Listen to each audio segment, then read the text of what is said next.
Next time, say what you mean.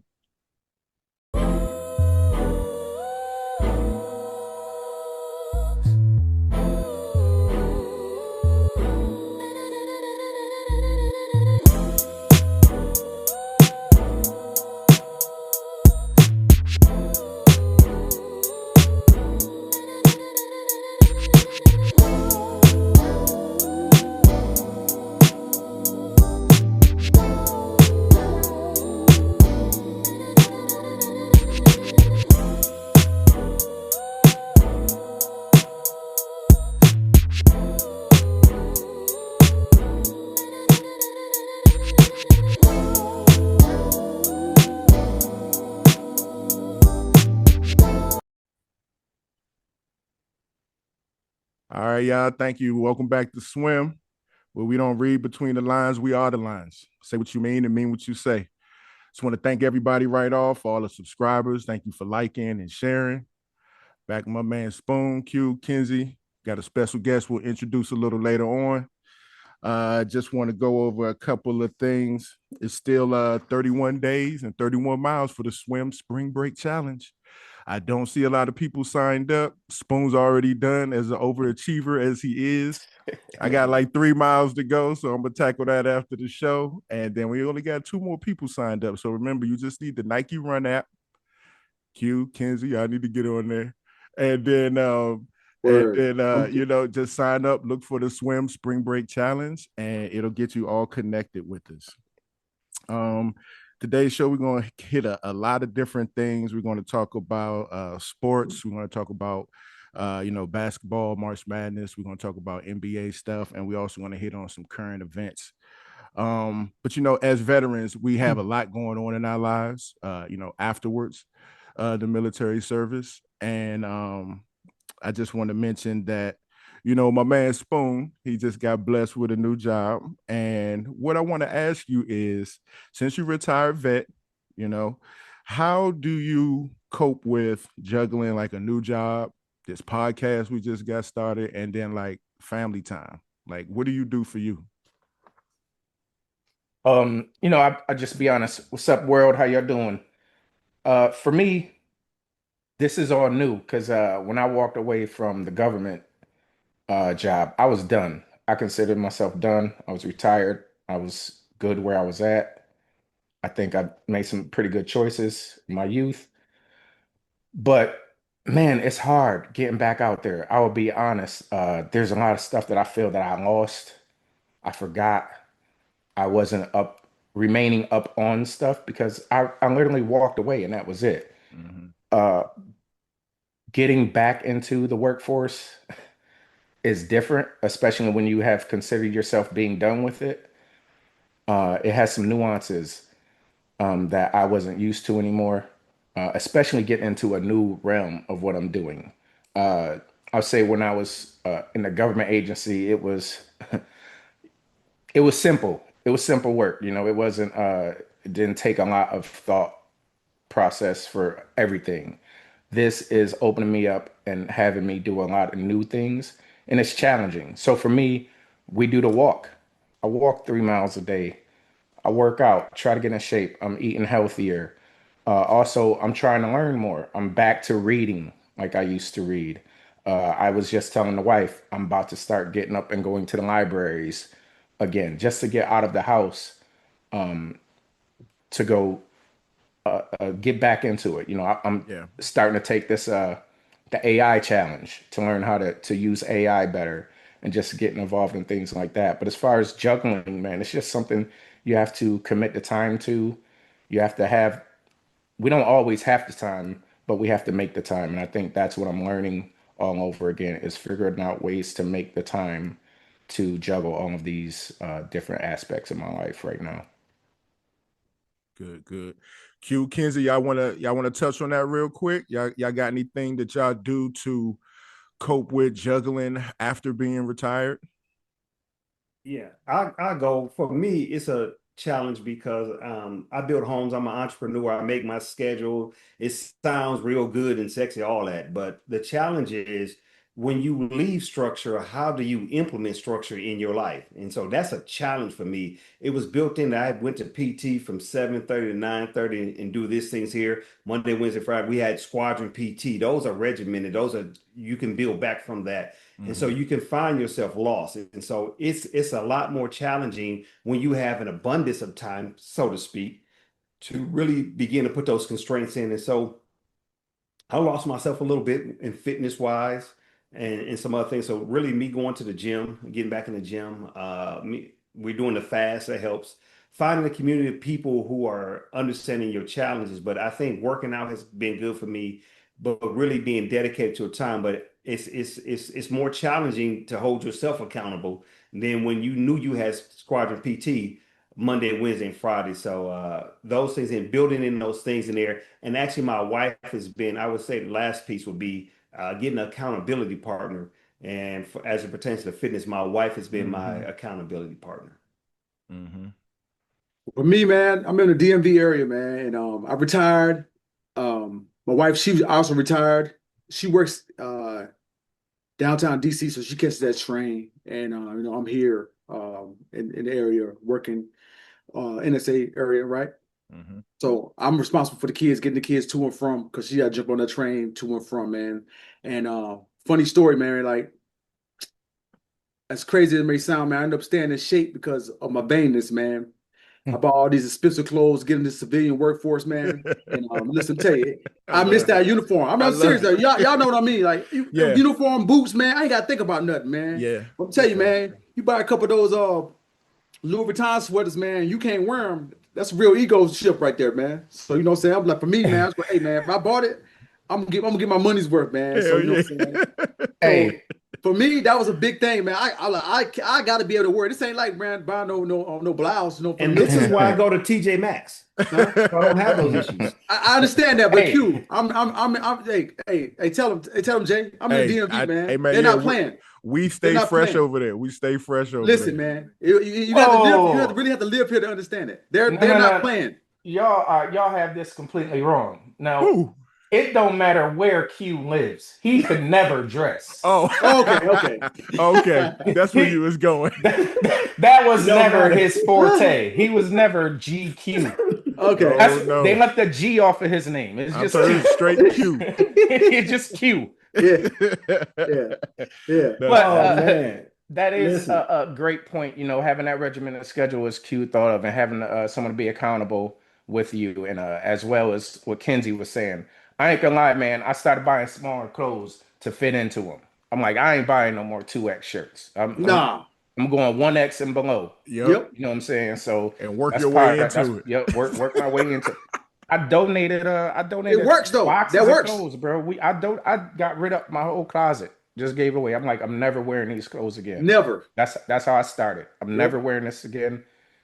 We sent a barrel, like 2 barrels of clothes to Guyana Oh, because dope. I was definitely never wearing those clothes again.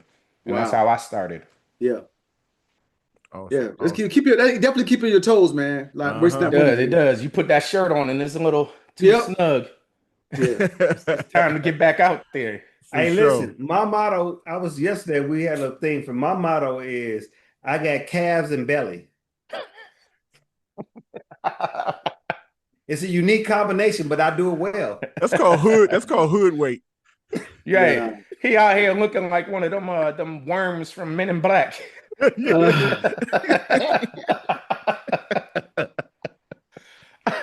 Oh, for sure. I'm gonna send my workout routine for calves and bellies. Hey, look, I think I'm gonna go viral. that was a perfect segue for our next little thing, man. We want to get into this blockbuster briefing. It's simply Spoon going over some movies and us touching on them. All right, cool, man. So my man and I, we talked about movies and how these movies that we have impacted our culture, good and bad. I'm not gonna go over a lot of the shoot 'em up crime stuff, but I just want to talk about how some of the black movies and directors have touched us. So bear with me, y'all jump in whenever y'all want. So black films as cultural memory keepers. Black movies aren't just entertainment, they're archives. Black films are cultural time capsules. They preserve our history, our humor, our pain, and our joy. They teach future generations who we were and who we're becoming. They capture how we love, how we struggle, how we dream, how we resist, and how we build community. Black films have always lived in a unique space. In a lot of instances, Black cinema has a dual purpose to escape and to educate. Unlike mainstream Hollywood, which can afford to be just entertainment, Black films often carry a double duty. It gives us joy, laughter, romance, and escape while preserving our history, identity, and lived experiences. Black movies aren't just movies, they're mirrors, megaphones, and memory banks. They entertain us, but also remind us of who we are. Movies like, just to name a few, Love and Basketball, The Best Man, Brown Sugar, Jason's Lyrics. They teach us about love and relationships. I mean, for me personally, I learned that if a woman wanted my heart, she had to play me one on one for it. You know, I mean, first to 11, no twos, make it take it style. And if she got close to winning, you know the fouls got hard. Is you dunking? If I can get up there, hey, I'm dunking on them. I'd have dunked on all of them. And swinging on the rim. For sure. And swinging on the rim. So these films show the complexity of Black love, not trauma, not stereotypes, but tenderness, ambition, conflict, and healing. They normalize Black romance as something worthy and of depth and beauty. Y'all want to add anything there? I'll let Kenzie go ahead. Kenzie or Jay? Well, I keep going. Nah, I'll jump in. Okay, go ahead. I want to mention something about Black movies and our Black actors. You know, Okay. this was something I was going to bring up a little later on, but it tied right into it. You know what I mean? Like, Yeah. do you notice how Black male actors really have to fight for a meaningful lead role? And then when they get it, it involves something slavery or they are the main villain. You know, or even something that is revolved around, you know, there's a lot of scenes where there are black on black violence in that movie. You know what I'm saying? There's no movies where we're portraying like a love interest, and it's a serious movie, and it's got high grade actors in it. You know, it seems like they try and find a lot of unnamed talent when we're in movies to try. No, don't call us our name. What they're doing now is they outsourcing that. Once again, we're outsourcing. There you go. Yeah, they're bringing it from overseas. Outsourcing that to England. You know what I'm saying? They don't Real want talk. African Americans. You know what I'm Say saying? it. Or what they Say were it. they use now. Foundational Black Americans. You know what I'm saying? They don't want us like. Why would you get an actor from England to play somebody Martin Luther King and Selma? Makes no sense. You know what I'm saying? He can't bring that role to life in the way that we could. You know what I'm saying? Yeah. And it's by design. And even with the movie Sinners, man, they did so much to hate on this movie in the way that, you know, bringing up stuff that don't even make any sense. Ryan Coogler, he's the best director of this generation, right? And they're like, oh, he has this fabulous deal. He deserves this fabulous deal. You know what I'm saying? But I've never heard the business aspect of Steven Spielberg or some of these other directors brought up. The way they brought it out, like, why are we talking about how this man, the dealings of the, it's just crazy to me, you know what I'm saying? Yeah. It's just who he is, you know what I'm saying? And then you want to celebrate like Michael B. Jordan, he won the Oscar, and it's great, right? Yep. But it just hurts your heart to think about all the people that have been passed up, you know what I'm saying? You could like we literally go back and name these guys. Denzel, Will, you know what I'm saying? And Jamie Foxx actually won this award. And you look at this, just how the Academy's done this over the last 100 years, and it's just, man, it just hurts your heart, man. There's so many brothers that could have won, or sisters that could have won this role. You know what I'm saying? I went back and looked at some of the movies. I don't even remember some of these movies that they gave the Oscar to some of these people. You know what I'm saying? But we got movies like we saying in the last 5 Heartbeats, just these roles that changed our life. You know what I'm saying? Classics, man. Yeah. So that burns me up though, man. You want to celebrate our people at the same time, like damn, like we getting overlooked so much, man. You know what I'm saying? That Malcolm X role deserved the Oscar, man. Bruh. Yeah. But you wait until he playing. And I'm not knocking Training Day, you know what I'm saying? But he waited until he's playing a dirty cop.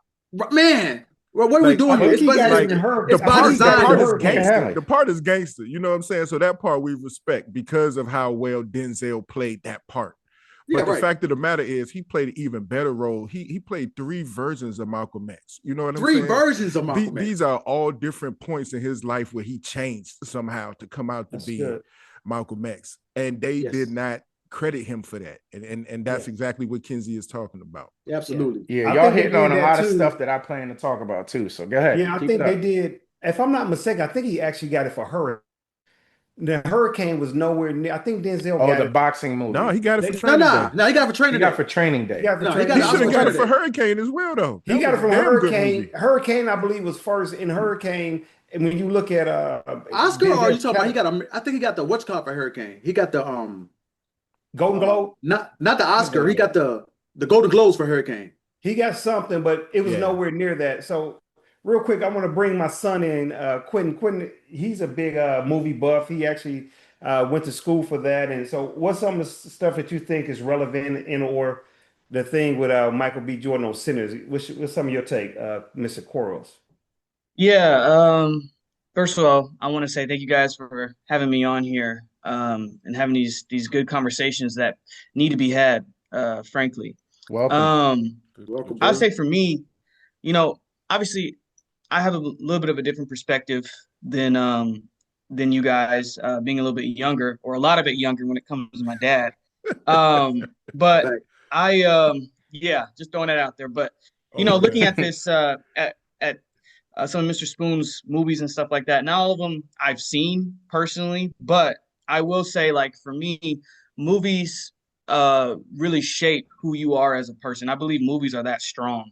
Um, and I think movies like the Into the Spider-Verse and Black Panther, and I know for me, Coach Carter and Remember the Titans were 2 big sports movies that got me into those respective sports. Like, Great football movies. was really like something that I got into because of that movie, because I realized, oh, this is what football is supposed to be. Let me go watch the real thing then. You know what I'm saying? Mm-hmm. And Coach Carter I was into basketball, but Coach Carter taught me the discipline of basketball and what that can lead to in somebody's life. Not everybody makes the NBA, Mm-hmm. but you can make real connections in basketball that are lifelong. So those movies taught me those things. And I think for me, like I said before, I really feel like movies really shape the community, and a movie like Sinners that only comes around every so often. I remember when I saw Sinners, I was completely taken away by it. And mind you, this dude, Michael B. Jordan, who is one of my favorite personal actors, he played 2 distinct human beings. He Mm-hmm. played 2 distinct human beings and made you look at the person you was with and be like, hey, does Michael B. Jordan have a twin? Does he have a twin that's also an actor he have a Michael A. Jordan or Michael C. Jordan? Like, what is going on? Because I mean, you look at that movie and you're like, man, this guy can act. He's not just Killmonger. He can really act. And I think Sinners was like definitely observing. I think it definitely deserved to win the Oscar, and it's unfortunate that we don't have more of those Oscar-winning black actors, but I think it's a step in the right direction, hopefully. And I think Ryan Coogler and Michael B. Jordan are a big stepping stone in what could be the future of Black Hollywood. Good point. That Well is a said. great point, right? I posed a question for the audience, right? For us Mm-hmm. and audience. Just a question, personal for me. Um, just hear me out. It's Tyler Perry owns the studio, one of the biggest studios in Hollywood. They always, pushing that. Tyler Perry owns the studio. In my mind, this is just Kinsey mind. I just want to get y'all. I have my own opinion. I want to, but if Tyler Perry owns this big studio that they always saying he owns, and puts out these movies that he puts out, I'm just confused. Maybe somebody can help me out. Like, why wouldn't Tyler Perry take a Ryan Coogler and Michael B. Jordan, who making all these movies, that got to go to these other folks to get this movie made, and just say, you know what, I'm going to put this on my studio. You know what I'm saying? And you guys can just go do your thing. You know what I'm saying? You already got the screenplay, whatever. We're gonna do this here. You know what I'm saying? I don't need to be in a movie, but we're gonna put it out on Tyler Perry production. You know what I'm saying? Like, I'm just confused about how that doesn't happen. Anybody got any thoughts on that? There's a toll that some men choose not to pay. That, yeah, the reality is, well, here's part of my thing is I'm thinking budget, okay? And the money market. So anybody in any discipline is trying to get the greatest return on their investment. Michael B. Jordan, I'm going from a business perspective. He wants to get the greatest return on his time spent on this money. And so I want to go, who's going to give me the most money? Who's going to get what's going to be the best marketing machine and those other things. I think it's good to see them potentially work together, but when it comes to money, it's a different levels of the money and finances and the marketing depending on the different studios. I believe that has a portion to play with in that question. But we have black billionaires who can help out. Like Tyler Perry. they chipped in. Yeah, but amongst others, they chipped in to make the movie Malcolm X. Yeah. Spike Lee didn't have the money to make the movie. The celebrities chipped in. Well, hold on, Oprah, those people donated the money to build. So the money is there. It's just that the black people with the money aren't putting it back into the culture. Well, let me say this here. From my understanding, I believe I can't remember where Spike went to, and they went over budget, and it was halted. And then that's when, from my understanding, Spike had to go to the Oprahs, the Magic, Michael, and those guys, and they helped push it forward. But I don't believe. I I don't he think was money's an already issue, Q. I don't think money's an issue. Let me say why I don't think money. If you could make Medea and the Predator, I don't think you can. I think you can make Sinners. I'm just this is me. You know what I'm saying? I don't see money being the issue. His movies are always on the forefront. You know what I'm saying? Which is kind of crazy to me. You know what I'm saying? His movies are. I can just go out and they're going to reach the audience. Huh? Tyler Perry movies reach the black audience. That's what I'm saying. So I'm saying like it wasn't like Sinners cost $1 billion a movie to make. It wasn't Man in Black. I'm just confused about why, when it comes to collectively, we got to hear this whole nonsense about where's the money you want to get to. Nah, it's not. Sinners didn't have black men wearing skirts and dresses, so it wasn't of interest. It wasn't of any interest. That's the toll I'm talking about. It wasn't of any interest. Talking about. Listen, what I'm picking up is to make a good movie, all you need is a dress in a 1970 DeVille. I mean, some people that made 3 movies straight in the dress. You know what I'm saying? So, so hold on, paying off. Before we get too far down this, I'm gonna go down this a little bit more because I got some other stuff to bring into it. Okay. All right, so we got some more movies. Some movies like Malcolm X, Glory, and Rosewood. They speak to our Black history and resistance. These films reclaim history from a Black perspective. Directors intentionally embed real historical events, cultural symbolism, political commentary, and hidden references to Black leaders, movements, and struggles. Directors like Spike Lee, Ryan Coogler, John Singleton, Ava DuVernay, Jordan Peele, and even Ice Cube use color, music, and dialogue to teach history without turning the films into lectures. These directors don't just make movies, they code them. They code movies on multiple levels. On the surface level, there's a story you're watching, but some movies go deeper and include history lessons right beneath the surface, weaving history into movies so naturally that you absorb it without realizing it. How many people left movies after Sinners discussing the Easter eggs that were included throughout? It opened dialogues and discussions the community didn't know they needed to have. It was a topic of discussion for months. You guys were just on that. I was getting to it. But on the topic of Sinners, this is a true story that just happened to me yesterday. I'm in Seattle, going to the airport, getting off the shuttle. I'm the only Black person on the shuttle besides the driver. I'm the last person getting off. I'm helping one of my coworkers take the equipment, and we're getting our bags off. As I'm helping grab a case, the Black bus driver is coming around helping. He's like, "Hey, man, I just saw that movie Sinners the other day. Have you seen Sinners?" Bro, we stood there talking about Sinners. He's in Seattle. He doesn't know me. He just saw a familiar face and started the discussion. Yeah, a Black face in Seattle at the airport. That's crazy. And I literally had to say, "Hey, bro, TSA lines, I gotta go." You know what I'm saying? I gave him a couple minutes, but I was like, I gotta get in this line because I'm not missing this flight. But that's the impact that this movie had, that a dude who never saw me in my life stopped me in my tracks to want to discuss Sinners because he just saw it. That's impactful. What do you guys think? That was impactful. I think so. You have those movies. I think when you say it's time stamped, I think this is one for that generation as well. It reaches us different than maybe even Quentin. I mean, because when we look at the list we had, we was talking about the Love and Basketball, the Malcolm X. Mhm. Those movies are like time capsules. When I think of, let me go back to the previous list with Malcolm X.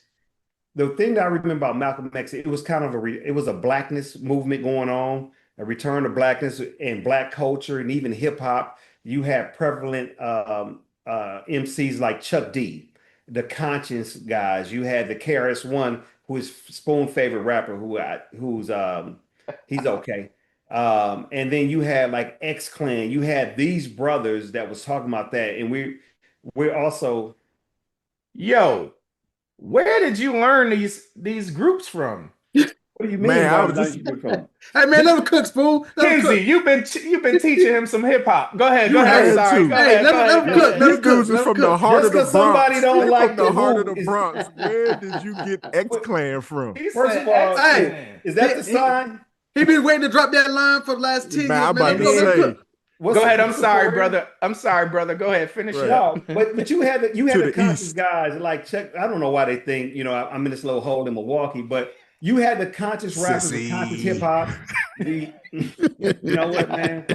I'm about to log myself out. I'm 2 seconds from logging myself out. I don't need this here. It's all right. We got our favorite Q on anyway.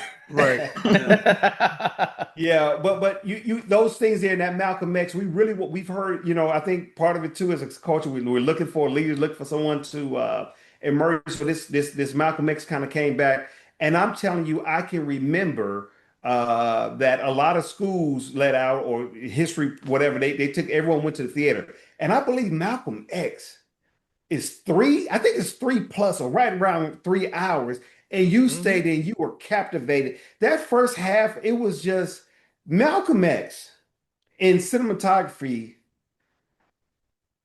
probably the greatest with the production and the fact that Spike Lee did not cheat it. He did not, in my Yeah. opinion, cheat it. And he wouldn't cheat it to the point he said, I'm not going to release it till I can do it right. And he paused and we talked about he got the more money. So for me, Mhm. Malcolm X is just one of those movies. So Q, it's funny. You brought up the music, Chuck D and X Clan, which I had no idea you knew who those people were. He don't. Um, the next topic I was going to hit It's on called is Google. Yeah. It was is an ad that music. rolled up. It was an ad that rolled up on Instagram. You ain't know. So the next thing I was going to talk about was music. So for us in our movies, music isn't just used as a background noise. It's used to symbolize Black history, trauma, resistance, and ancestral memory. It's used as cultural DNA. In Malcolm X, the jazz, gospel, and soul tracks trace Malcolm's evolution from street hustle to evolutionary or revolutionary. In school days, the musical numbers echo real HBCU traditions, stepping and colorism debates. Mo Better Blues, the trumpet becomes a metaphor for Black artistic struggle. In Sinners, the music scenes show how Black creativity has been stolen, commercialized, or demonized, and how blues and folk music carry the emotional truth of Black life. The music is doing historical work and reminds you where we came from. Mm. Q, you started to hit on that. So now that I got that out the way, I'll let you continue if you want to say anything else about how No, no, music no, impacts I concur with that. I movie agree. culture. And I will yield to the congressman from Maryland. I actually would like to hear what Quentin's take on that is because his age demographic, they like a different type of music. Maybe I just want to know how he feels how music ties into cinematic takes. Yeah. Yeah, I'm glad you asked me because I was actually thinking about this earlier before we moved on to this segment, but I um I really think Sinners, and y'all have to hear me out on this, but I really feel like Sinners does a really good job in being cool. Okay? Sinners has a lot of appeal because of the music that's in it, the scenes, like we talk about cinematography. A lot of that is marketable. A lot of people from any different race can go watch Sinners and go watch that music scene. If you've seen the movie, you know what I'm talking about, where they go in a circle and they're in the thing and it's all these different cultures and the music is swelling and all this stuff. Like The juke anybody joint can go and scene. watch that. Yeah, it's captivating. Like it no matter what race you are, And Sinners is a good job. And if you're black, you have a better understanding of that, like Mr. Spoon hit on with like how it's been commercialized and our music has been this and another. But some other people might not understand that quite. They just see it as a cool scene and as a cool whatever.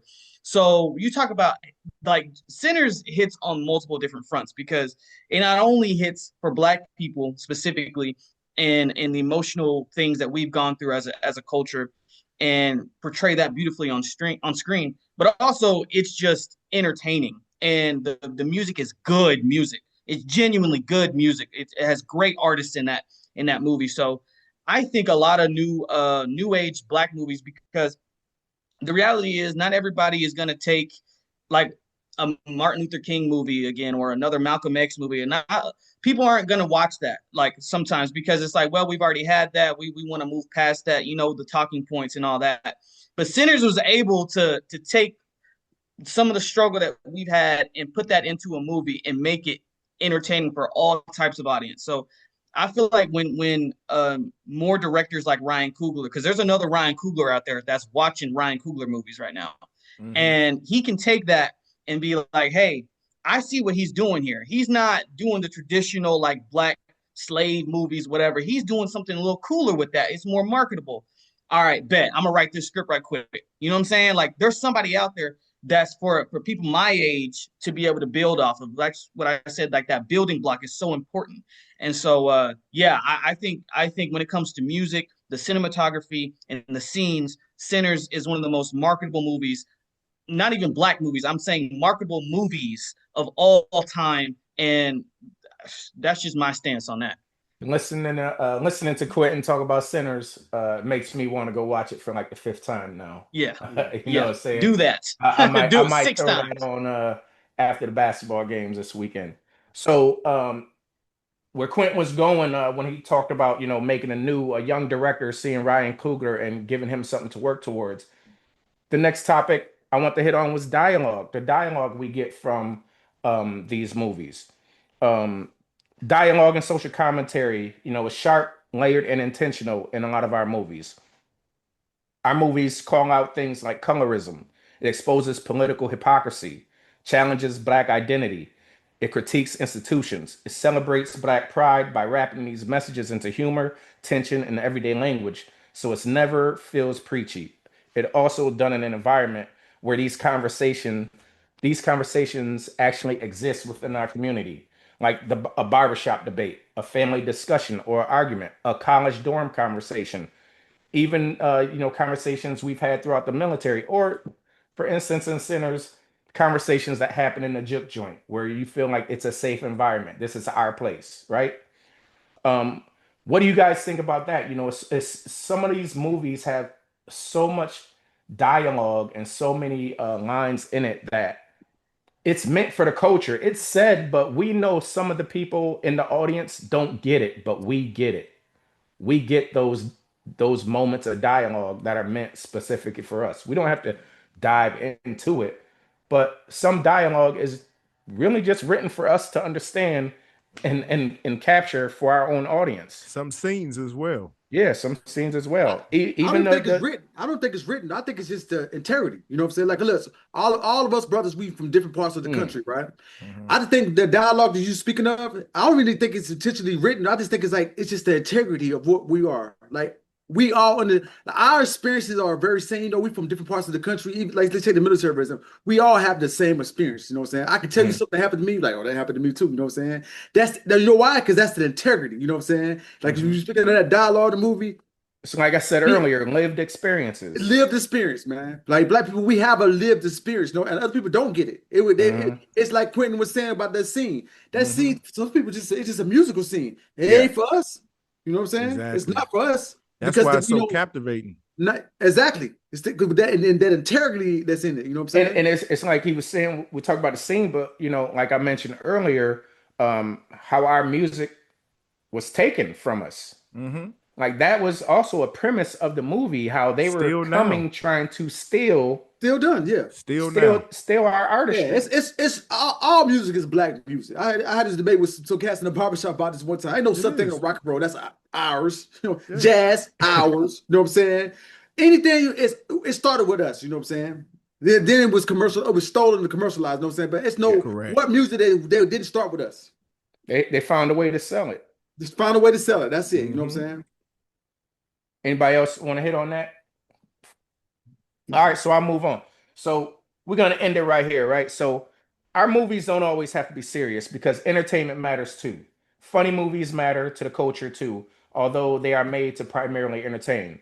Movies like Mo Money, Scary Movie, Coming to America, Harlem Nights, and I'm Gonna Get You Sucker show black joy. They normalize black love, highlight everyday life. They give us characters who look like us.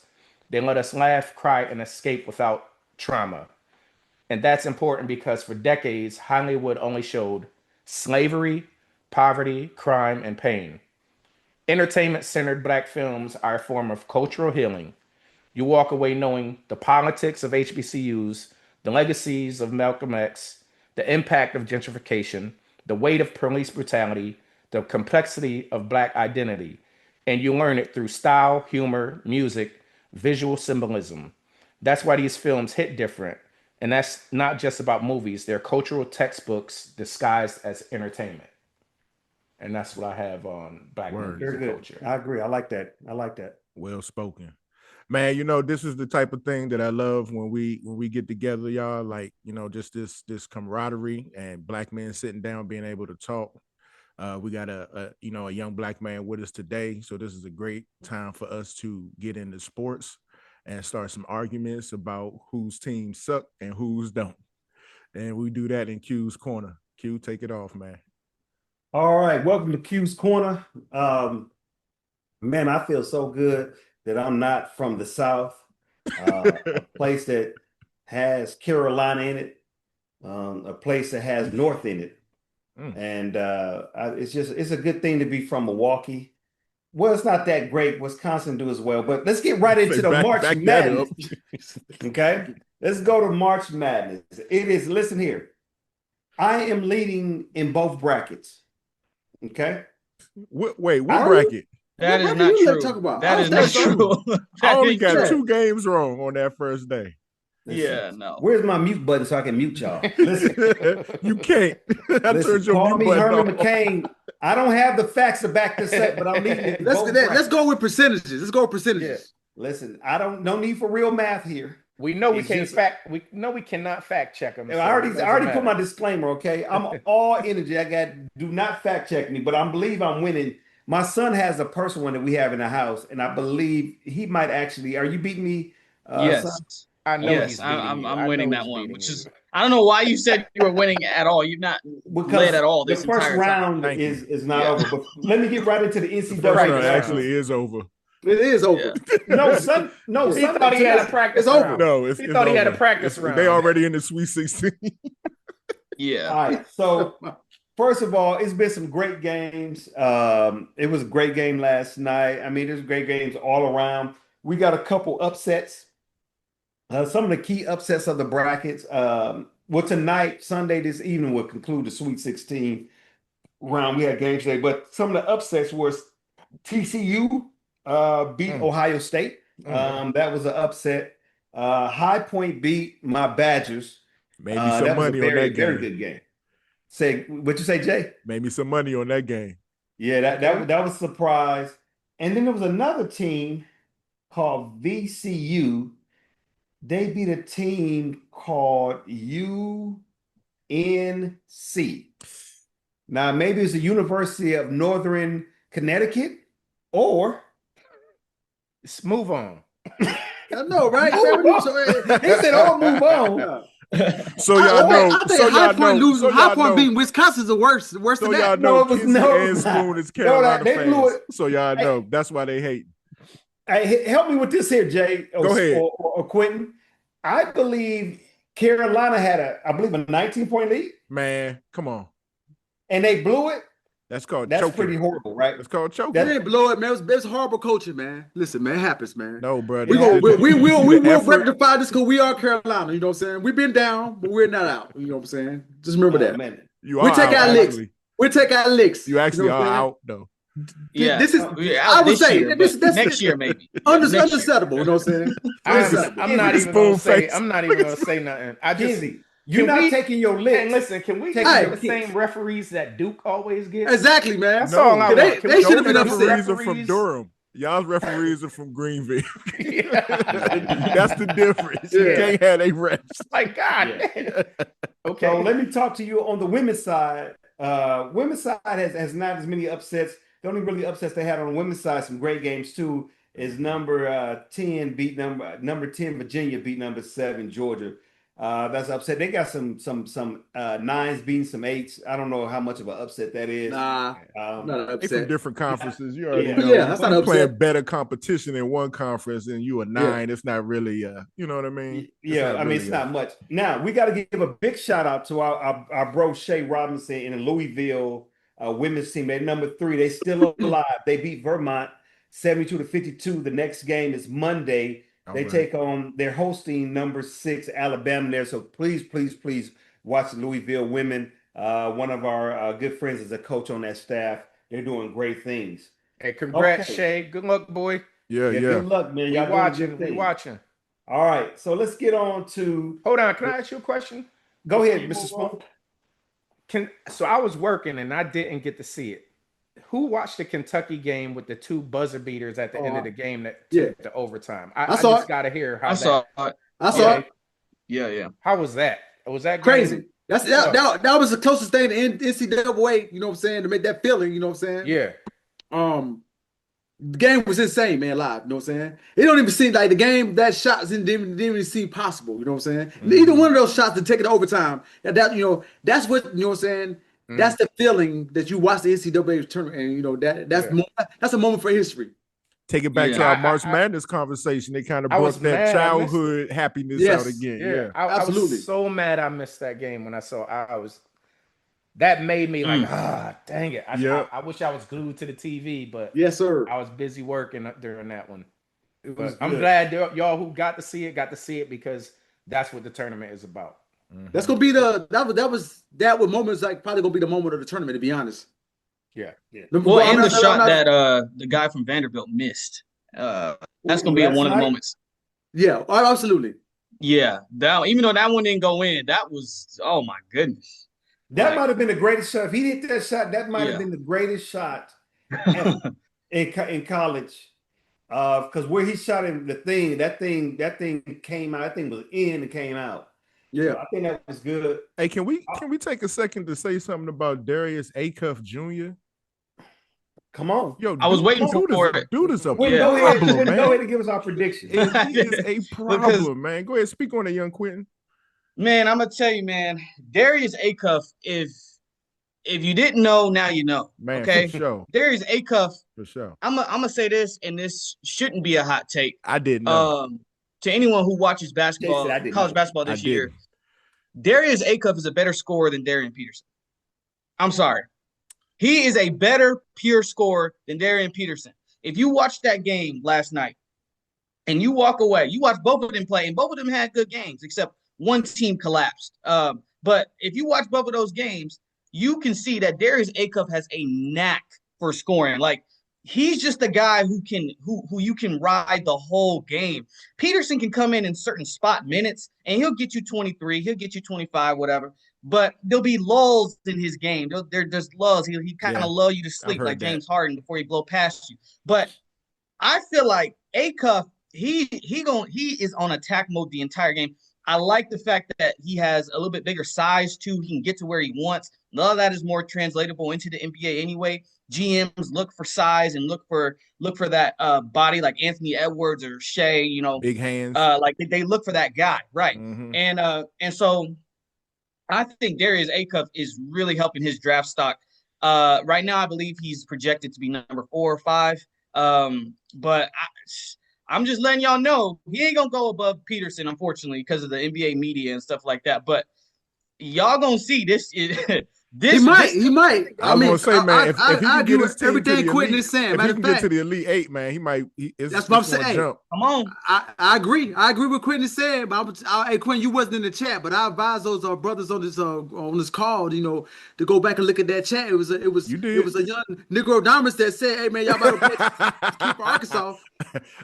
Yeah, It you was did. You said it. I You forgot said it. I forgot the prophet. I forgot who this prophet was. Before that NCAA tournament started, it was a Negro Diamonds. He It was said, "Man, Kinsey. It was Kinsey. you Everybody. It man, was Kinsey.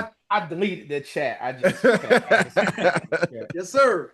Yeah, no, I think he's good. Again, back to our March Madness. I said I'm looking now to see who's going to be the next guy in the draft, and this is what the legends are made. I think what he's done is impressive. He's got everybody attention, and they needed, they needed all those 36 in meaningful game. It's one thing to score 36. Yeah. It's another thing to need all 36 Yeah. and be engaged. I think if I had to compare him and Peterson, talent and engagement is two different things. Peterson's talent is off the charts. I'm not certain where his level of engagement is, which is a different conversation. So I'm going to watch that. So that's good on March Madness. We're going to be following up next week too. So let's get to the NBA. All right. So we have the right now. Let's talk about current winning streaks. We have the Thunder riding a 11-game winning streak. They have just been rolling. It's not always pretty, but they get it done. It doesn't matter. They at the end of the day, it's a dub. Then you have the Lakers that they're on a 9-game winning streak. 11 Is it 11-game winning streak for the Lakers as of last night.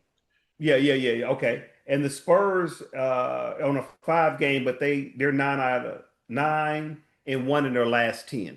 Okay. So that Western Conference at the top is just really shaping out really well. It's a couple of key matchups today. Is the Thunder. Only real match I want to look at is the Timberwolves, who sitting at number 6 in the West, and the Celtics number 2. The Celtics are coming. I believe I think they're 3 games behind Detroit. We're gonna get to Cade in a minute, but Tatum coming back is averaging 20 points, 9 rebounds, and 3 assists. They're coming. I mean, they're the problem. I think most people have put them as What is their record since Tatum has been back? Like 9-2 or something?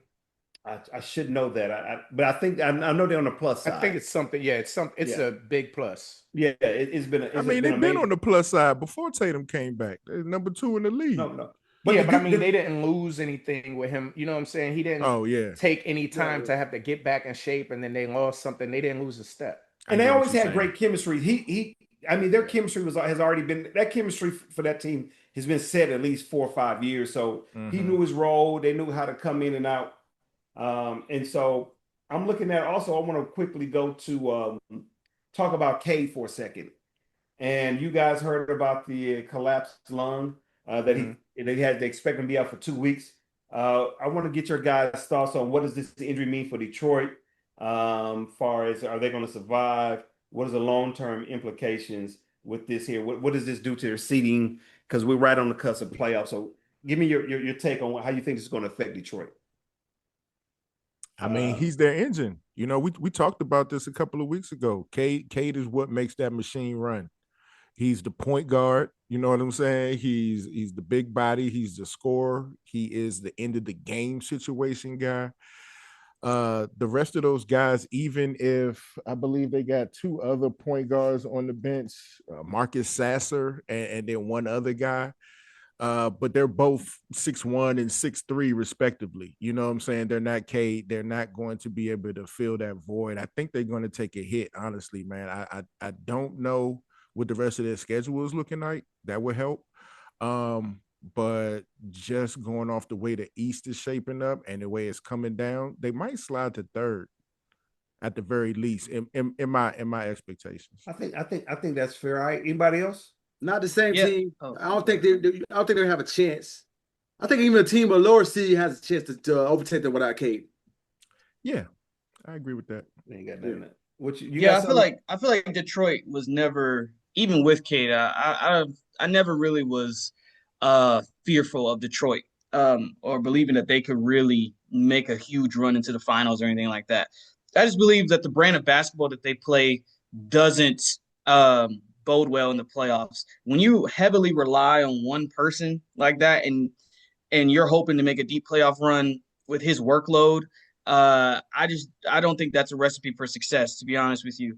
I think it's unfortunate that Cade Cunningham had this injury, and I hope because it's a very serious injury, and I hope he recovers well as a player because I really like him as a individual player. But as you can see, Detroit, even though they've been okay, like Jalen Duren, shout out to him, he's been kind of keeping them afloat as of right now. But from the center position, that's not sustainable either. I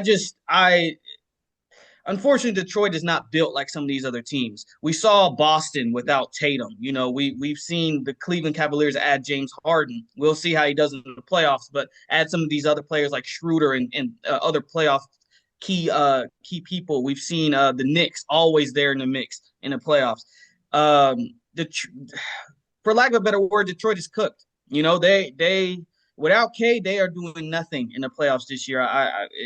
I'm sorry, Detroit fans. They got Anybody else Tobias out there? Harris, though, son. So they got Tobias Harris. They do have Tobias Harris, but Tobias is my biggest disappointment in the league. Tobias caught a strike. Goodness, I'm talking about he is the most talented, laziest small forward in the league, bro. Real talk. time. Yeah. Damn. Yeah, Paul man, George, I've never seen Paul nobody. George number 2. I've never seen nobody George with better. that much talent who looks off shots on a regular basis. I'm talking about he ain't Size. even trying to. I wish I had that 6'6" size. Bruh. Light skin. You getting what? George Gervin is his godfather or something like that? Like he been training with the Iceman his whole life. Like, what is you doing To not bruh? show up. To not show up. That's crazy. That's crazy. To not. Yeah. All right, man. I agree, man. Going on to let's talk about.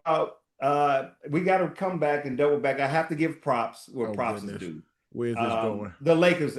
Okay. Let's talk about the Lakers. Okay. I'm ready to talk about the Lakers because they're actually winning. I'm okay with talking about winning narratives. I'm not okay with talking about creative narratives. I have to give respect. Luka dropped 60 the other night. Mm-hmm. They're currently on I think 9 or 11 game winning streak. They're doing well, and they're playing against above 500 teams. So I hate to kind of have to give them some respect, but the Lakers are playing well. Any quick thoughts on you gentlemen on the Lakers before I go to my last segment? Just real quick. A couple weeks ago, they was in 6. You didn't want to talk about them. Now they 3rd. You want to talk about them. That's it. Back then, they didn't know me. Now they all know me. You know what I'm saying? Hey, Mike Jones. 713-8004 hit me on the low. Yeah. I mean, that's what they saying. He's still paying that phone bill off. He's still paying that phone bill. That's more of who you consider a lyricist right there. Mike Jones. Man, Mike Jones don't get the credit he deserves. Hey, so let me go to my last piece on this here. So I want to bring my Mr. Quentin Quarles in just to give you a background on him. He went to school for film, and then now he goes to school for sportscast journalism, broadcast journalism at Texas Tech. So my son is one of the congratulations. He's pretty good. He's home for now, but he's actually pretty good on sports and draft picks and everything. He's an avid Thunder fan. I don't know if you're gonna pick up that. He's diehard. He grew up in Oklahoma City, going there. But Mr. Quinton, I want to ask you 2 questions or 3 questions. Number 1, can you tell me who you believe is your Eastern Conference final matchup predictions? Give me your Western Conference final prediction and who you ultimately, the 2 teams you see in the finals. Yeah. So I would say in the East, it's pretty clear to me who the favorite is in the East. I think personally it's going to be Boston. I believe that Jaylen Brown has had a low-key MVP candidacy season, keeping that team without his Robin, or if you believe he's the Robin and he's the whatever, like without his second best player, without his guy, he's been keeping Boston at a elite level. A couple of days ago, OKC played Boston, or a couple weeks ago, I'm sorry. They played Boston, and that was without Tatum. But Boston still, I didn't realize how many defenders they have, how many like switchable positions they have, how good Jaylen Brown is in the clutch. Like his game has really skyrocketed. Nobody scares me like like a fully healthy Celtics team in the East, other than of course Boston. Like they look scary. So that is my pick for the East. And I think Wait, for the who West, they find? Who they gonna play? They're coming out the East, but who are they gonna play? yeah. Give me the matchup in the Oh, Eastern Conference. the Eastern Conference Finals. Yes. Yeah. So I think for me, as of right now, it's honestly a close game between the Cleveland Cavaliers and the Knicks. The But I would Knicks. probably give the Knicks. I'd probably give the Knicks the edge just because Brunson has proven to be very clutch in the playoffs and very clutch in general. They've been there a little longer than Cleveland has, like as a group. They've really kept that core together. And I like I said, I just trust their offensive sets and defensive sets when it really counts. A little more than Okay. Cleveland. Also, do I have to mention James Harden, what he does historically in the playoffs? Like, sue me for not being ecstatic about him in a playoff situation, you know? So, and Donovan Mitchell, who can be that guy in the playoffs, is inconsistent.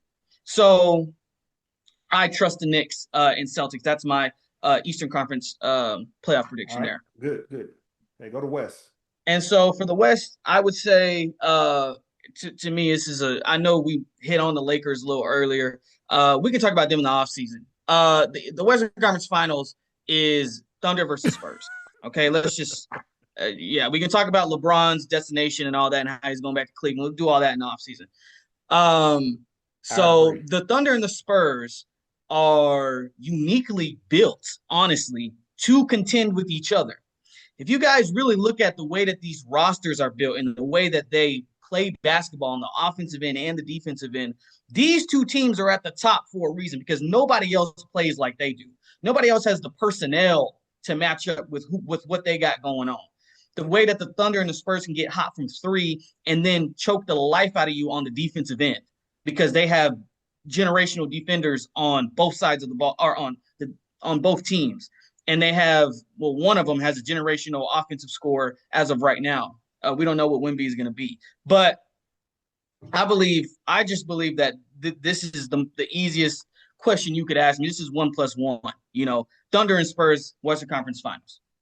Who wins? Who's in the NBA Finals before you turn over to other people comment? Who comes out of the Spurs? You said the Celtics coming out the East. Who's coming out of the West?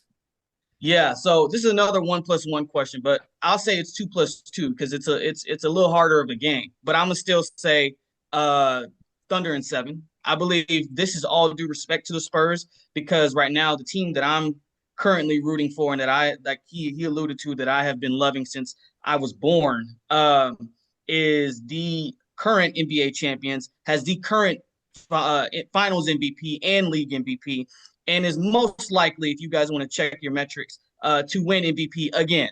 So that guy on that team, who's not only the clutchest player in the NBA, but wants to take those shots and will take those shots and will make those shots. Yeah, I'm gonna take that guy. Now, clutchest is a word now. Yeah. yes, clutchest is a word because Shea Gotcha. made it up. And so I think Wemby is a generational talent.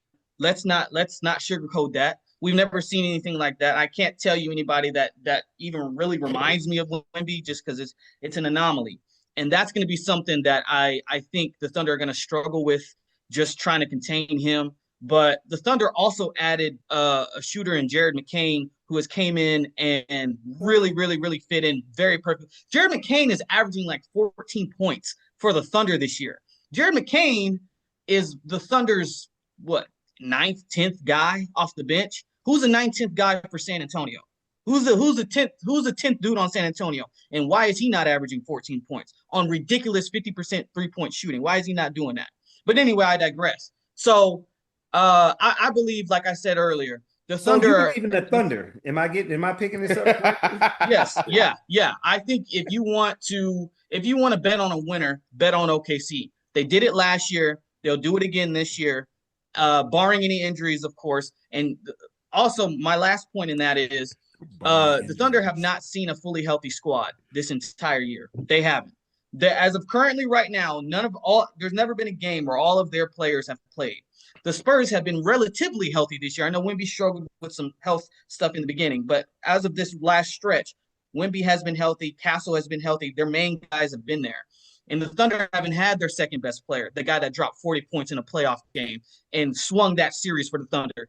Besides Jaylen Brown, the maybe one or Wemby, of course, maybe the top 3 versatile defenders plus offensive players in the league in Jalen Williams. We haven't seen him play with Jared McCain and with this new Chet Holmgren who's been rising. Like, we haven't seen this. So we know what the Spurs can do, and we know they're good, but a fully healthy Thunder team scares me on paper. They scare me, and I'm a fan of them. So right. that's my pick. That's pretty good. All right, so go ahead, Kizzy of Spoon. Yeah, the assessment was absolutely great, man. I'm just in my heart though. I think Boston is clear cut to get to the finals in the East.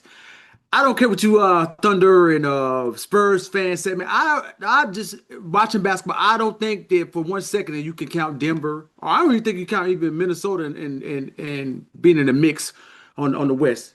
If everything, Denver or Minnesota, I think if you're going into a series, barring injuries, you know what I'm saying?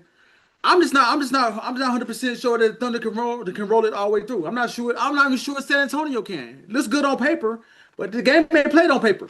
So you know what I'm saying? Where's it played at, Kizzy? It's played in Denver. and they took him 7 games last year. Prove me wrong. You got to prove me wrong. I want to see it. Not saying this can't happen, but I don't think you could just sit like, oh, this is going to wash through Denver. I don't believe that. Denver at 5 right now. First of all, let me say this here. Joker got snatched up by old buddy in KC. I think that might have been it. I think he took his heart. Okay. So when they grow past, stop it, man. Stop it. I think Joker got his heart taken. You know what I'm nobody in OKC has took anybody's heart. Nobody in OKC is capable of taking anybody's heart. Right. That's not a take your heart. But the nicest guys you ever met. That's not a take your heart state. Never. Them the nicest dudes you ever met on earth. Facts. But yeah. So that's wait. I have a question, Mr. Kinsey. Yep. It's beautiful that you brought up Denver because I was going to spare them, but since the infamous photo of Shea smiling, I believe after games 5 or 6 when the Nuggets went up 3-2. Since that photo of him smiling, how many times have the Denver Nuggets beat OKC? Since that photo, which was last season, how many times? Did you regular season? Yeah, regular season playoffs. Since that photo, when's the last time the Nuggets have beat the Thunder this year or any year? I take it as 0. It's 0. Thank you. He's the lucky winner. It's 0. So I'm gonna just say this. I know it wasn't playoffs though.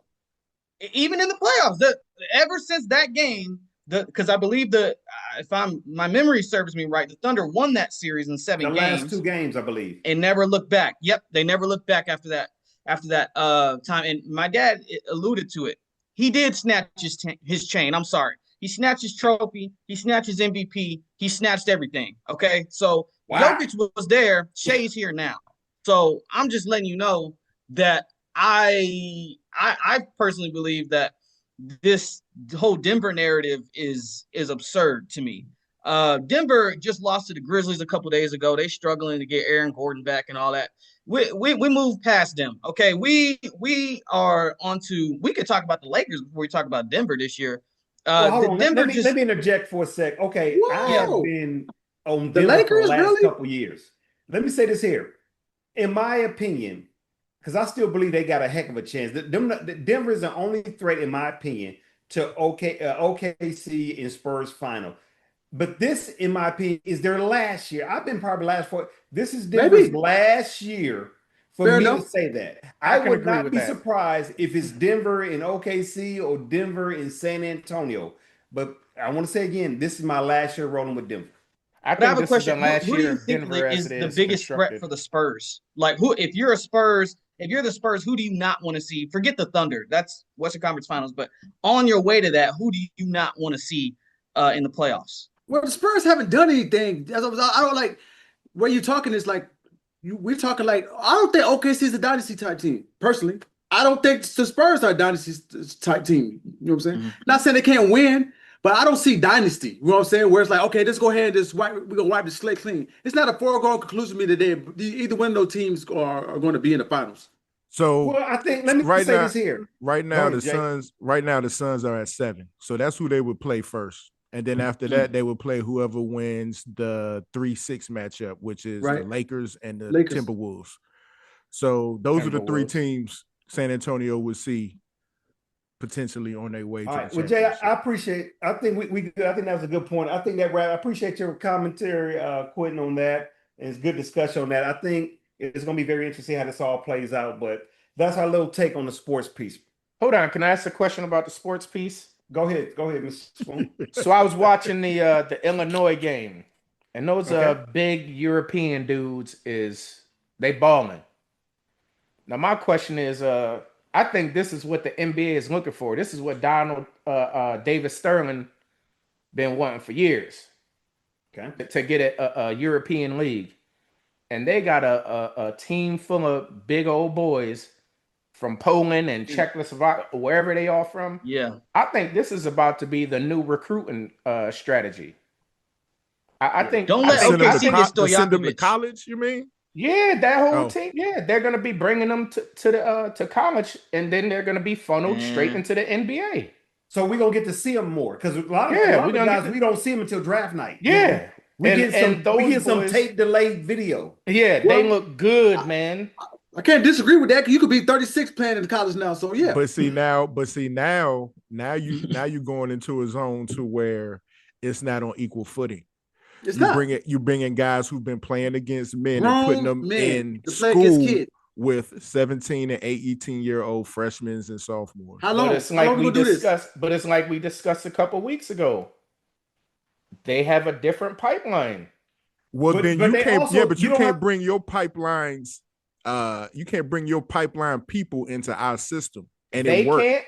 They can't. The coaches are doing it. I'm saying they can, but what you're talking about is making it permanent. You know what I'm saying? Like that's just here's why they can though, Jay. Here's part of the reason why they can. Before in college, before we start getting paid, you remember in order to maintain your eligibility, such and such status, your amateur status, you could not have received any money. Yeah, right. Or have an agent. Because there were some people who had played. They took that out though.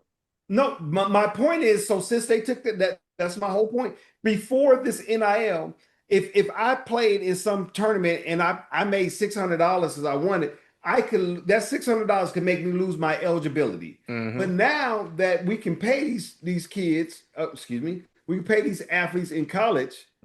Well, why can't a guy that played overseas make a little money? What I'm saying is this is a secondary effect that came from that. Now that there's no longer that the fact if you receive money does not eliminate your amateur status. But you're gonna eliminate college basketball once you go down this road though. Yeah, but that's what they're doing. And seeding out real talent. Those guys are going to excel in college because they're playing against kids, and you're going to see them wash up when they get to the NBA. It's so idiotic though. It's going to water down the amount of competition that we have. You think it's bad now because people want to take load management and stuff like that. Those guys don't have the talent that we have to make the game interesting.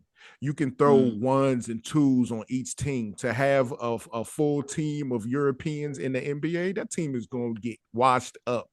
Yeah, hey, think about it like this right here. That's a good point too. Do they care? Or do they want to see that? No, listen. We watch mediocre shit all the time.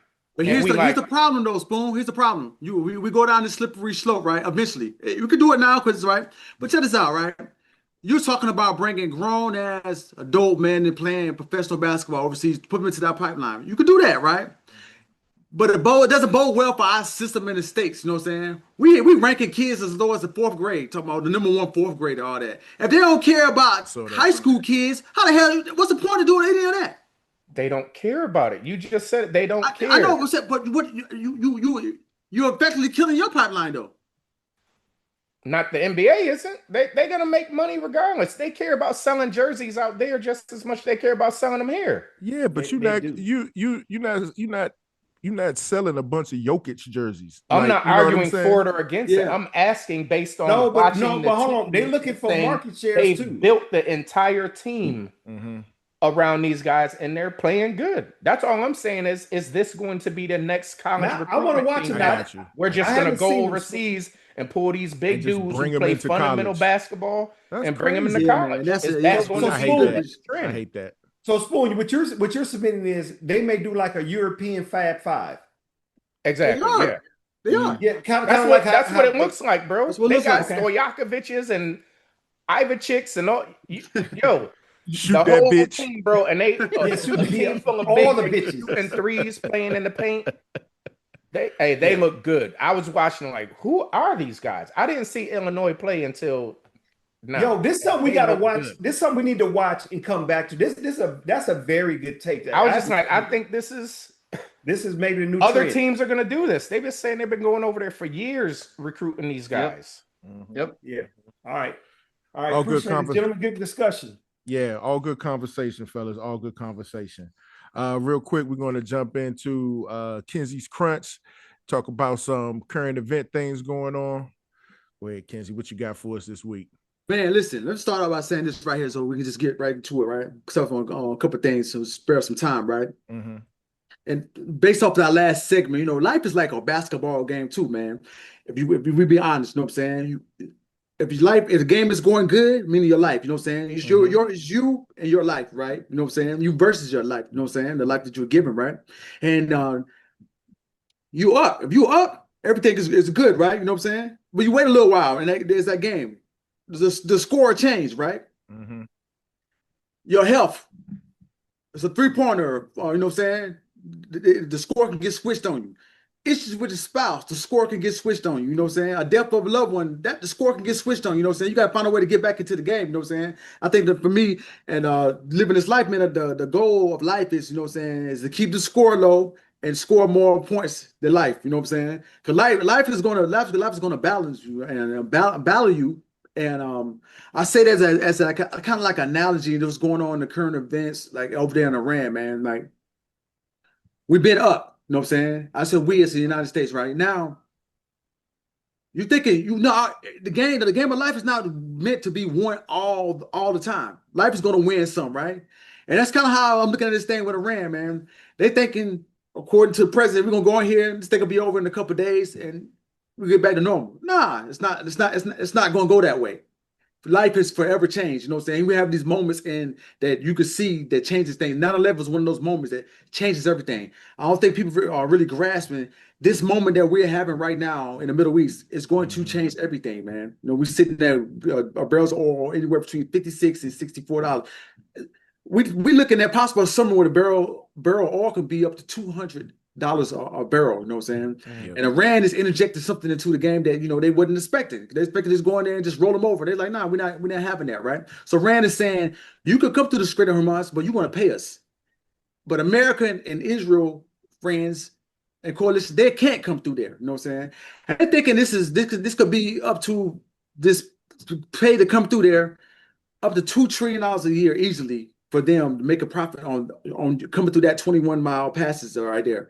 And I don't think the Pentagon especially was expecting this thing to last this long, and then for Iran to put this into play.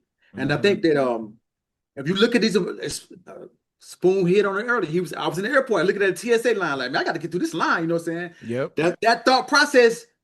I'm telling you, as this sun comes out and this gets hotter, it's going to be a problem, not just in America, but all across the world. You know what I'm saying? It's not like just you said. Yeah, you said this was a basketball analogy, and I think what we didn't count on is having turnovers. Man, yeah, exactly. for real. We wasn't counting on these turnovers. That's what life is. Life gonna give you turnover. Exactly. Yeah. Yep. We didn't see this coming. Yeah. Yep. And, they started to put. Hey, they started to break the press. Yeah, I saw exactly. that. Exactly. I saw that. Ice what is it? The month TSA? starting Monday, starting tomorrow, right? That's crazy. What are the ICE agents gonna do in the airport? What are you gonna do, Bruh, thank you. What is you doing? Like, what are they gonna do at the airport? That's crazy. What are they gonna do at airports? But it's not even that. so What you is the gonna thought bring? process? What is really the thought process What is the behind it? thought Listen, process? if you Exactly. bring in ICE agents to the airport and why not just pay the TSA workers Why not just to pay the work TSA at the workers? airport? Like They that don't there. make any sense. They Right. there. They Well, already there. they're on furlough. You know that, right? The TSA workers? I think they're part of what's it called, right? DHS, right? Oh. I don't think they're on furlough. They just ain't coming to work because they're not Nah, getting paid. I think a lot of people on furlough still they wouldn't budget it right. Like Like that's the what part that's of what the a lot of this government stuff shutdown about. that they had a couple weeks ago. They still ain't know. They Yeah. wasn't funded. Yeah, but they Oh, still have agents working, and they're not coming to work. They can't They're not afford getting to paid, show that's up at why. work. Yeah. That's Yeah. crazy. So Well, I'm saying, why bring another discretion agency and just pay your guys? just pay who's 'Cause they've already already been paid. employed. Yeah, These just guys pay the already people that's been supposed to paid. be there. I don't think I don't Bad think that makes budgeting, sense. bad funding, bad. Right. It's just more But example it's of just- giving money to where it doesn't need to be. But yet we're going back and asking Congress for more money for a war. We asked for 200. The 200 Secretary of billion. Defense asked for $200 billion. That's crazy. $200 billion. And but hold on. War costs money, man. War They say it's costs not money. a war though. But hey, they say it's not a war. It definitely is. They say it's not a war. We got a Department of War. Listen, If it's not a war, then what are we in? it's not a war because they An said this thing excursion. hasn't went to Congress. Yeah, that's what you would say. That's exactly what you would call it if you ain't over there. You call it an excursion. An excursion. Yeah, but I'm just saying, man. They're like, yo, we need another $200 billion to do. And you know what I'm saying? Like, I don't know about y'all. The president talking about all this winning. Are y'all winning? You feel like you up? Right. You feel like you up? Because my thing is this right here, man. I don't feel like we up. I don't. I don't feel the winning. You know what I'm saying? Hey, you know when you at the poker table, you gambling. At some point, you gotta know when to walk away from the table, man. Exactly. Boom. You got to know when to walk away. Stop putting more money down. We could take our lick now and say, hey, look, this thing didn't go where we want. Let's find a way. We Let's had say bad. We can be honest. We had bad intel. Exactly. We were led into this under false circumstances, Yeah. and just go with the honesty, but keep on kicking this can down the road for what? Or we Because could you double got down to. and just keep You with started it. And You started it. we started it, but you know what I'm It saying? look even worse if you just pull out of it now. The people who have lost their lives, Yes. for you to Yeah. just pull out of it now, you it's almost like you locked into it now because you have allowed people to die. But you just gonna get locked in even more and allow more people to die. Exactly. It Just ain't no gonna get locked more in even people more. Once you killed. locked in, it's it. You Why- in it. Why double down? Yeah, though, I man? agree. Why double down? I have no Like, idea. They That's got why to, you- Kenzie. That's what I'm that's saying. It's not even a fact of I gotta double down, and it's not a fact of I want to double down. It's what's the best way to make me look good at this point? It's no way of looking good. There's It ain't. There's It ain't. no way to look good in this. It ain't. But check But it you out, got to though. put That's why- yourself hey, in the that's mind why of you somebody said. who ain't, you know what I'm saying, who don't think on a level that we're thinking of. Who You know doesn't what I'm saying? care. We That's actually That's why. served. Hey, that's We why the actually basketball deployed. analogy is so important, though. You know what I'm saying? Yeah. Because like, if Correct. I'm shooting threes all game long, and it's not working. When I say I'm stop shooting three, I'm going to post. Yeah. But the fact that they saying, "Nah, we ain't gonna do that. We're gonna keep No, shooting threes." you're going to double down on the threes. It's crazy. Yeah. It's people, but it's people lives at stake. Really, the country at stake, though. You know what I'm saying? Mhm. So, And then you're not getting the support from other countries. now we're Japan, begging. We are begging other countries to jump in this thing now. Hey, yeah, come Japan out. just said they're not doing it. Like, nope, Yep. we're not getting involved. See, it left you high and dry. He thought he had all of this. Your help. funny joke to the prime minister backfired. It backfired. Backfired. Yeah, man. Clueless. That was the worst. Never mind. We ain't gonna even get into Man, that dumb shit. that's where we at, though, man. That's where we at now. It's really a wait to see game. Like I said, like Japan, a lot of the countries are like, no, we're not committing to this. England did not. You think about it. England did not want to commit to this. England did not want to commit to this. Our allies, Our ally, our coalition forces, exactly. He had to call out England by name. Yeah. Coalition forces. the people we supposed to be. NATO. Because what Yeah, they you do, blew that up though. You blew Hey, NATO listen. up.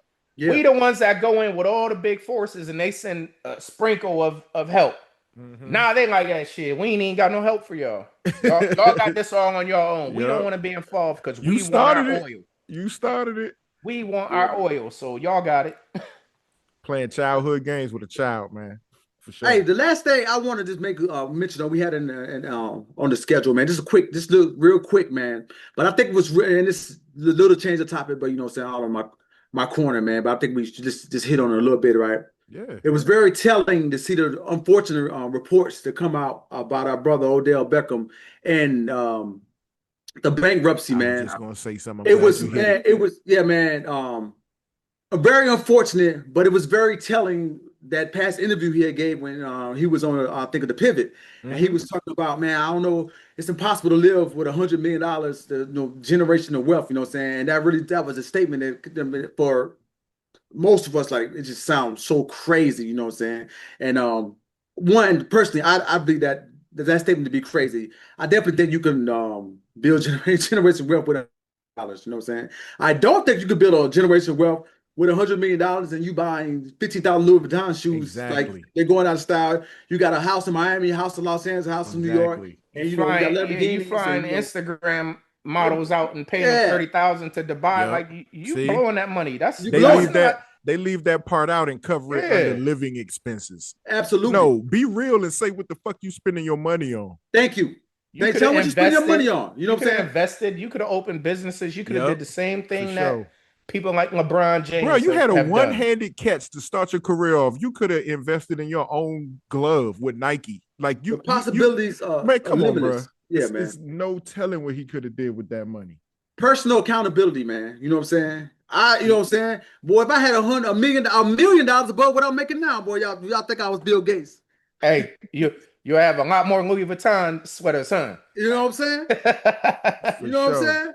But hey, man, it's not a thing that I don't want nobody to get it. We're not gloating over, you know what I'm saying? We love our brother, you know what I'm saying? But I think the personal accountability thing, man, like, come on, man, $100 million, man, you blowing $100 million. And I think it's been blown because of ego and pride, man. You know what I'm saying? You want to be accepted by these people. And financial illiteracy as well. Not only that, it's cultural misleading. It is. It's cultural misleading. Our celebrity, they all rushed it. Even the fake jewelry. Why do you run out to buy fake jewelry just to look as though you have it like that? Spending tens of millions of dollars on jewelry is stupid as hell. And then to complain about being broke, that don't even go hand in hand. And take it back and pawn it for less than half. Less than half. Like, even more so with Odell, man. You know, his dad's best friend is Shaq. You know that? Yeah. They was college roommates. Yeah, right? at LSU. Mm-hmm. Yeah, LSU, right? So it's not like you don't have people in your circle who can Shaq's great with his money. Billionaires. You know billionaires. What's come on, man. Shaq is the marketing king. Yeah. The marketing king could have gave him some ideas on what to do with that money when he first got it. Come on. Hands down. Take that advice. If do nothing else, invest in what Shaq is invested in. That's it. What's the problem? You don't think Shaq would take his call? Exactly. I think Shaq is his godfather. Come on, man. Stop it, man. Yeah. Just invest in that. Yeah, man. It's disheartening to see, man. To have $100 million in a few, not even 5 years later, you bankrupt. That's crazy. But we gotta have our culture has to stop presenting that like that is the I made it symbol. The jury is the I made it. As soon as people get rich, the first thing they want to do is buy chains and watches. Yeah, no houses. Yeah, not putting taking their family out of the hood. I mean, not to bring it up, I don't know the whole situation with Glorilla, but you see her and her family issues going back and forth with her sister, complaining that she's not taking care of them. Whether that's true or false on her aspect with her family, but we know celebrities do that as well. They make it rich and don't reach back and take their family with them because they're living the life of I made it and look at me, I'm shining, I'm blinged out. Like we said last week, one and done. Yeah, you can literally bring your whole family up out of the situation with $100 million, but yet you was just shining recklessly. So but that leads to your money dwindling as well. Like we said last week, when do you decide to cut your family? When is it a good time to tell your family no? You can't save your entire family. Listen, me, if I had 100 million, my sisters, my brother, my mom. Do I have uncles, aunts, cousins, nieces, nephews? Yeah, but you it's not your responsibility to bring your entire family tree up. immediate family. I'm not talking Yeah, okay. your Yeah. third cousin That's what I'm no, saying. no, no. I'm saying your immediate family. But they don't do that. They bring people from the hood with them. Yeah, they take They their they homeboys. man, come on. And then the homeboys And got I ain't baby mad at that mamas. either. They Yeah. I got am. I'm mamas. sick of that, man. Yeah, Because No, man. no. If you I'm give at them a it. job, my point would be, yo, I need a stylist. Yo, you my homeboy that can dress. You my style. Like, stop But when hiring he the stylist that they giving you. You can give your homeboy $100,000 a year, and that be his job. I'm not saying make them millionaires. Okay. I'm saying you give them jobs. You Yeah. can put your family. You don't have to put your family in $1 million houses. You can buy your mom a $500,000 house, 3,000 square foot, and put her up. I'm not saying buy them all mansions. That's stupid as hell. But yo, for $100 million, if you bought 5 houses, $500,000 a piece, that's 2.5 million. And your mom, your sisters, your dad, they never have to worry about mortgage or rent again. You automatically help get them out of the situation they're in. Yeah. Facts. That's what I'm talking about as bringing your family with you. I'm not saying buy everybody in your family a mansion and build a whole goddamn compound and everybody got swimming pools and driving Bentleys. That's Mm-hmm. ridiculous. That's blowing your money. That's a way of also wasting your money.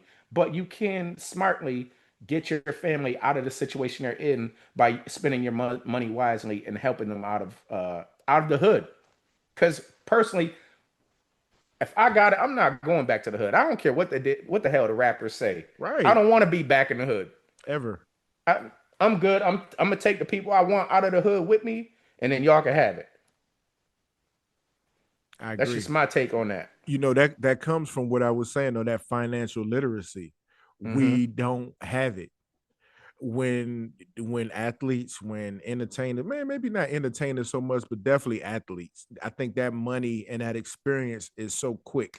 You know what I mean? When you get to college, you literally have to do great for 1 or 2 years. And then if you are that chosen one or that chosen few, your dream comes true overnight. You know what I'm saying? You're in the NFL, you're in the NBA, and you're a millionaire. Even if you go last round, you know what I'm saying, number 55, you know what I'm You saying, good? you still good. And so I think, that's when we revert back to our hood ways is, I got $5, we had the ice cream truck, me and my homeboys, we all We all got a got five dollar. dollars. Yeah. Yeah, exactly. We all got $5. Mm-hmm. Or you know what I mean? Just like, oh man, we grew up together. The sentimental aspect, the manipulation of our family. I'm your mom. How you not gonna look out for your mom? Oh, you're not gonna hook your sisters up? You know what Mm-mm. I mean? Like, I'm the only brother you got. These are things that are said to people, which is why you see them around all the people. You know what I'm saying? When you see them 5, 6 years later, and they blame it on living expenses. You know what I mean? Like, all of that ties into it. Yeah, they Yeah, I live. see.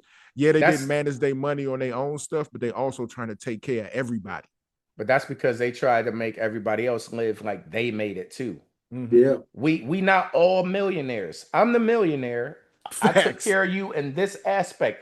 Yo, you still can go to work. You still can have your job.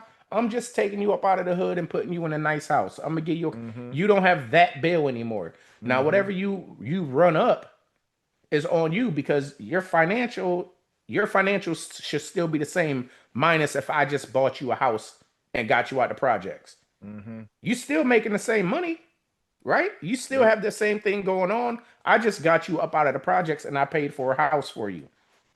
No mortgage. If I'm saving you from mortgage and rent, wherever that money was going, it can go to the light bill now. That's just how I look at it. I'm not Hey, did saying y'all you have see to save everyone. did y'all see the clip of my man? What's his name? He just got out of jail, Fetty Wap. No. No, I haven't. So I just seen a recent clip of Fetty Wap. I think he was on Million Dollar with a Game, and they was asking him about, hey man, what's the biggest change that you since you got out of jail? You just got out like a month ago or something, right? And he was like, man, he said, man, I spent millions of dollars on my entourage, my family. If somebody wanted something and it was around me, I got it. How big or small it was. You know what I'm saying? And of course, yeah, I mean, he just had a little segment. He was saying like, man, he got indicted, and the same way, he got indicted, I was low on my money. I reached out to some people. Hey, can you send me $100? Crickets. My Wow. man said crickets, right? They couldn't even support him for $100, right? Then he goes on to say, man, since he's coming out of jail, I'm just gonna be focused on myself, man. Because it's just so much, kind of like what you guys are saying. It's just so much trying to keep all that going. And I also see that, man, with what's the little guy, Little Dirk, man. He's with a million people, man. He's on this, got this federal trial. It's like he's by himself, man. He ain't even went to court yet, man. Hey, that word court, man, it'll tell you who your friends are, bro. Oh Like, I my gotta go to goodness, court, man. Like, oh, okay. It's telling, man. But it's like, Real man, shit. he at the top, man. And then, like, say, then just get hit with his indictment, man. It's crickets, man. So this man, all you see is Little Dirk. You don't see, That's all everybody you else gonna is see gone. until they say adjourned. Oh my goodness, man. Until it's You're time to right. party again. Oh Yep. man, Yep. it's brutal, man. It's brutal. For But that's sure. what I have for this take, man. I was just trying to group a couple things together, man, so we we can do what we do. Everybody get their chance to make the segment go along, man. But this thing with Iran, just to wrap it up, it's a continuous thing, man. And like right now, I don't see no end in sight unless we put on our big boy pants and say, look, enough is enough. We made a mistake, and that takes the ego or the pride out of it. And to say, man, I want to see no more loss of life. How can we find a way to mediate this thing? But And you get to a point. you where we said can that reach takes the ego and the pride out of it. Right. That's all he's standing on is his ego and I know. pride. That's You're it. right. He got his name on every building, He's yo. standing on ego and pride, bro. He's all That's ego, it. all pride. We're in a bad Crazy. situation, absolutely. Yeah, man. I'm glad my service commitment is over. Man, Man, absolutely. bruh, for real. And that has been over 5 years. Yeah, much They want to respect to start bringing everybody people that's still back. in, man. Much respect to everybody that's still I don't in. I know hope if I real. with a clear conscience, if I can even tell a young person to go in right now, to be honest. What you say? Repeat it. I said I only know with a clear conscience if I could tell a young person to go into the armed forces right now. I can't you know what I'm saying? But hey, man, because that wasn't my experience what they're going through right now. You know what I'm Yeah, saying? that's true. Look at who was that Yeah. that just stepped down? Oh, this thing, yes. Last week. He just stepped down. Yeah, he just stepped down because he was Intel head. Yeah, that counterterrorism. Yep. Head, He said in yeah. good faith, I can't do it. We know And he had what 11 deployments, so he Yep. know what he talking Yeah, he about. know. Yep. He know. Yeah, you can't even criticize him. He said it wasn't a threat to us. This is I never want in a counterintelligence person. I forgot his name. I think it was Yeah, I Mr. forgot Dick or his something like name. that. I don't look it up. Yeah, but he said, "Hey man, I'm in good conscience. There was no threat to us. This could have been avoided." That right there Of course. says it could have been avoided. we should back away, in my opinion. But Needs to back away. I'm nobody. I'm just a retired guy. That's me. Yeah, just don't nobody. I'm just don't saying. It's good. My opinion. Yep. That's all it is. But yeah, that was very telling though. Yeah, for sure. Hey, Told me man, everything look. I needed to know. Hey man, look, it's it's been a good show today. I want to send a thanks out to Q and his son Quentin. They had to go early, but thank y'all. Hopefully, young man will do great in the world, and we'll see him on the show later on as well. I want to send a shout out to all the vets, retired, active duty, currently deployed or on standby. Our hearts are with you. You know what I'm saying? We've been there. Keep your head down. And just make sure y'all check on your people. You know what I'm saying? Make sure everybody's good. Take care of your own mental health. I want to say prayers up to the world and love to the vets. Of course, much respect to all of our listeners and subscribers. And like we always say, don't just talk about it. Say what you mean. We'll catch y'all Sunday. Say what you mean. What Peace. you mean? Peace.